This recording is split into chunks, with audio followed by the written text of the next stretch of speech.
that's that. Any questions? Right. Skill. We'll come back to the other examples in a second. These are it. Club speed, face angle, club path, impact, low point / attack angle. I kind of combined them together. These are in our last email that we sent out, the 6 numbers that all amateurs should know in relation to track band numbers. The only reason I put these 2 things together is because they are very much alike. Ability to control speed. One of the main skills that are different in this range when it comes to the top end golfers. The top 10 golfers are also the top 10 furthest hitters of the golf ball. And the quickest way to hit the thing further is move this club as fast as you possibly can. If you have the ability to move this thing as fast as you can, and when you decide to swing at 50%, not only got more control over it, you're hitting it 10 times further than going. Super important. That's the top end. When it comes to speed as the control element, it's the number one thing that will get you close to the pin when you've got a 50-meter shot, 5-meter shot, where it's super speed sensitive. Any kind of shot inside 60 meters is about a 1-to-1 type of thing. So like 60 mile an hour, 60 yards, you know, that type of number there, that's how precise these things get to. And then you start looking at the 6% thing, it's like, holy shit, no wonder why these guys and girls are so good when they're, you know, at 6% at 100 meters, yeah, whatever. 6% in a meter, they're looking at 6 centimeters. That's why they don't miss from inside a meter. 6 centimeter miss, that's like a golf ball. We start thinking a 10-meter chip shot, yeah, it's like double the length of that putting green there. That's 60 centimeters. Imagine if you're 10 meters away and you can hit it to 60 centimeters. How many more one putts you have? Yeah. Even putting, it's like when you're 10 meters away, so I've got to respect the thing. It's like you're 10 meters away, yeah, it looks like you might hole it, but get it inside 60 centimeters, you're doing an extremely good job. Get your 2-putt, get the hell out of there. That's speed. Face angle. It's a ball bat sport. Face angle is measured from bottom of that line in relation to your target. Where's it pointing? Tolerances to again, you know, I like to relate actually, at least then you know what the pinnacle is, 2 degrees of where I wanted to go. Average golfer, if we can go 4 degrees left or right, you're going to launch a golf ball pretty close to that window there. So as a window here, slidey bar face angle, all of a sudden, my last 5 shots, see where that club face was in relation to my target line. Another cool image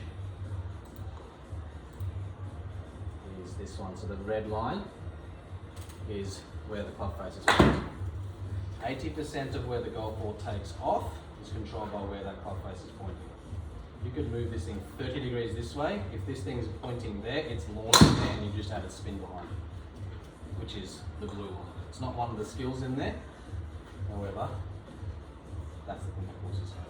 If you want to get tricky in the golf shot, you can then start to move this club around and keep that thing pointing there, and you can start to curve it left and right, right and left. 80%. Let's see if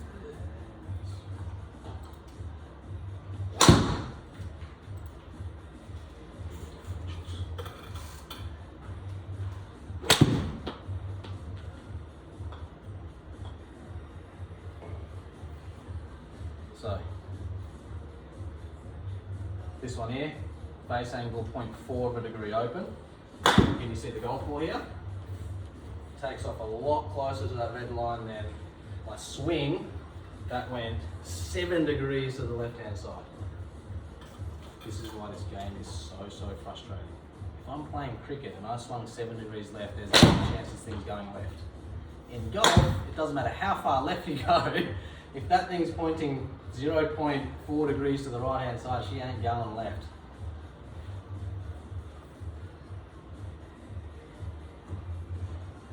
So, club face, turn is that. Number that's not on there, but loft is the same thing too. You can swing the golf club up into the sky as much as you can, but if I don't have enough loft behind the golf ball, it's not going to go up, and same vice versa. Doesn't matter how much you hit down on the thing to try and hit the golf ball down. If I've got loft there, it's going to keep going up. All you're doing is adding spin behind the golf ball. Yep, so if you want to instantly change this golf shot, yes, if you're sick of hitting this shot out to the right hand side, we must get that club face pointing more left at the point of impact. How do you go about doing that? There's an infinite number of things you can do. Yep. Start pointing left, you can try and roll the wrist more, or you can go the other way of trying and swing it to the right and add more left curve behind it. There's poodles. Yeah, but at the end of the day, if you know that your shot pattern is that, you've got one simple thing, is just make sure that thing's pointing left. Because if I'm seeing that, that means consistency. You just got to get the thing launching left. As soon as it launches right and curves right, I'm in big trouble. Yep, that's that one. Path, second one. That's the curve. So again, if we bring this image up, and it is good fun. As soon as that blue line is below, so for us right-handers, if that blue line's below where that red line is, I'm going to cause right curve. As soon as that blue line's above the red, I'm going to now start to get draws or hooks. Remember, these two numbers are based on target line. So if I'm a slicer of the golf ball, I know the golf ball is working too much this way, there's nothing stopping me from doing this. So if I do this, my natural swing is going to want to go that way. I now just have to make sure that that club face is pointing along that line. I would start there, then I'll point the club face there, here, and I'm going to swing along my body line. And if I can do that, that red line should stay very close to that target line, and because I've now pointed my body over there, I've gone from a swing that's 7 degrees this way to now 7 degrees that. So what these golf balls would have done is they would have both launched straight. The first one would have gone that way, the second one would have gone that way. And see, it's exactly what I. So like I said, if we focus on any of these things, the golf ball should change immediately.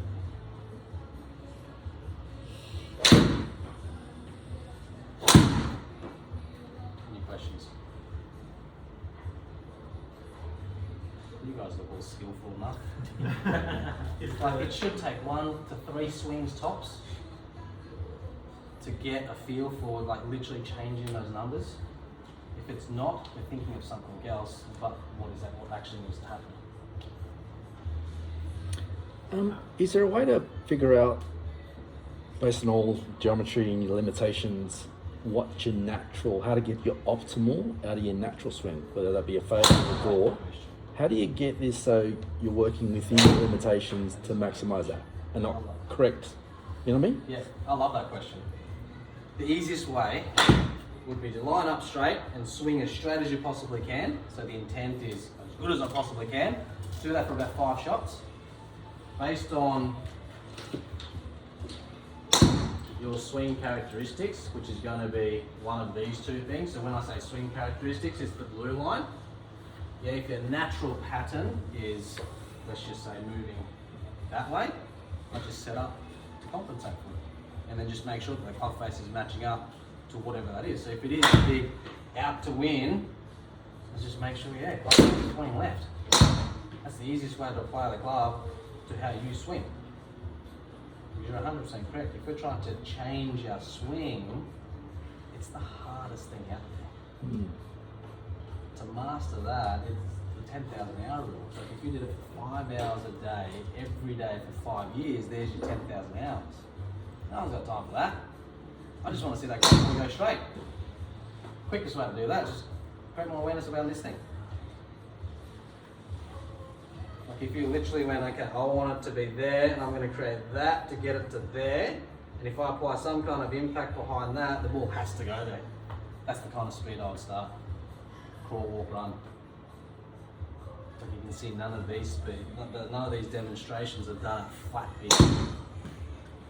even for me, I'm not even trying to do that because I want to make sure that I'm demonstrating the right thing in front of the group. I know the speed that I can do it to make sure that that happens in the first swing.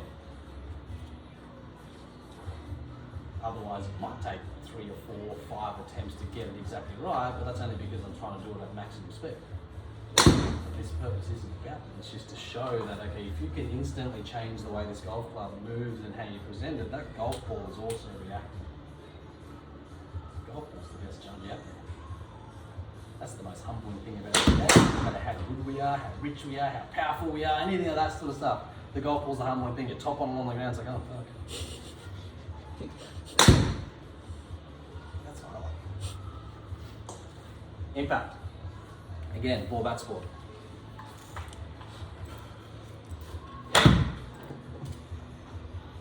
KFC hotspot. Sorry, how did you get to there? Under here, impact location. Yep. And then I click on my name, and if you've hit other clubs, what you'll see is this. And you just click on the 3 balls, and then you'll get a pattern. And that's all we're looking for. Coach Colin said something cool the other day, it's like your own DNA, it's like your own swing DNA. How cool is that? It's like if you know what that is, you can then just apply little things behind it and just instantly see these goals change. So here, if you can get anything within 10 mil of the middle there, you're doing extremely well.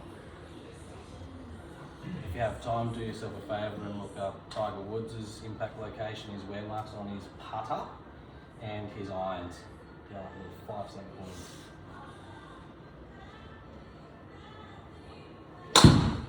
That's why it is the hardest sport in the world. It's like we're talking millimeters, we're talking degrees. Yeah, so to put it into perspective, 6 degrees is the same as a 1 minute hand on an analog clock. We haven't missed it by much, but the golf ball says we've missed it by miles. Now they've just pretty big stance and all that, but only the difference had to be this, and that thing would have been straighter. And this is what we're saying, is like if we're constantly reacting to shot after shot after shot after shot, you just frustrate your shit out of the game and you just won't play it again. If you go, well, overall it's pretty good, one loose one, majority of them pretty good, sweet.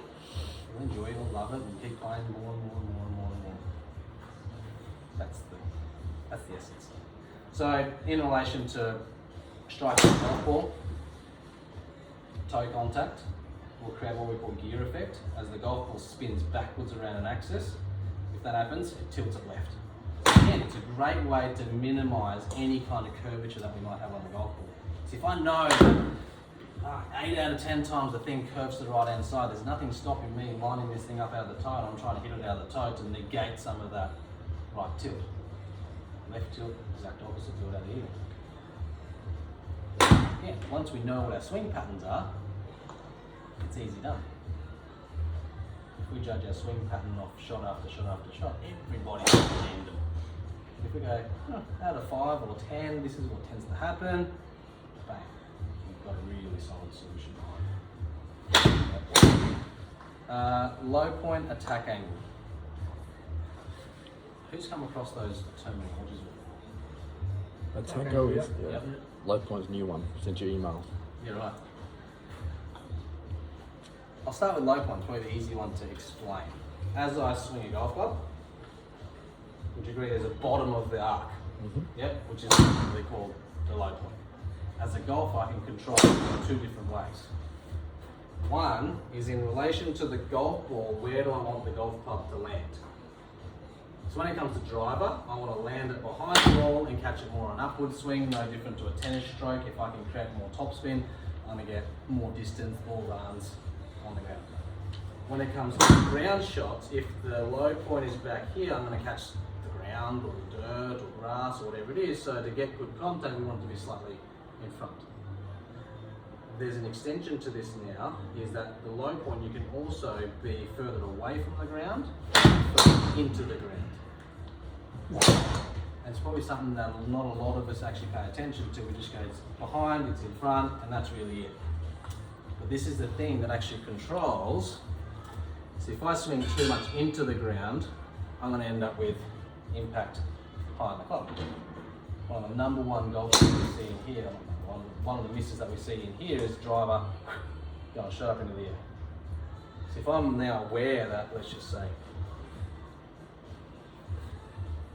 I've got my driver here, and I'm aware that you probably don't even need that, right?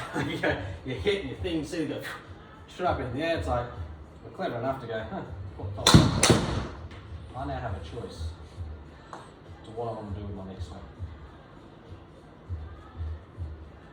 So what's the simple solution? Lower tee. Yes, 100%. What else? Based on what can we do? Turn up taller. 100%. I'm going to choose to swing up here somewhere. This is one of the drills. Start off with a low tee. See if you can purposely miss that tee. Move on to the next high tee and purposely miss that tee. Why do we want to do two staggered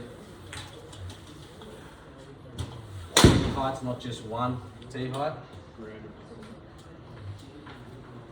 You develop skills a shitload quicker, and we've got 3 different tee heights really. So if you can stand there and you can go, yep, I can purposely miss that one. Yep, I can purposely miss that one. Yep, I can purposely miss that one. When you put a ball on the tee, you're in full control of what this golf does. You know, you're going to sit in there going, fuck, I hope the grip that I just changed is going to make a difference. Or the ball position that I just moved is going to make a difference. You have literally changed the way this golf club moves and feels.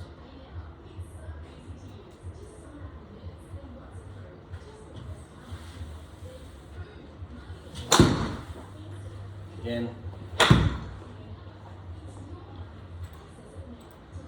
interest, par, speed, and low point. These are averages. So as you're hitting shots, out of the 7 shots, I'm now aware that my clock turns 1 degree left, a swing on average 2 degrees left. That's the speed that I'm naturally generating. And that's my low point distance. That's where the bottom of my golf swing is. So when it comes to golf shots on the ground, we want to be about 10 centimeters away. So the aiming Ahead. ahead of the ball. And then you'll see B, and that will mean before. So with driver, you want to flip that around. Attack angle is just a straight line. This is probably the easiest image to that. So you're catching the ball on a descending angle or more of an ascending angle. And if we're looking at trying to create spin on the golf ball, that's definitely a number that you want to be focusing on. So if you want the ball to spin and stop onto the green, you want to see this thing move down, have a lot of loft, lots of spin. I want the driver to go as far as I possibly can, less loft, move it up.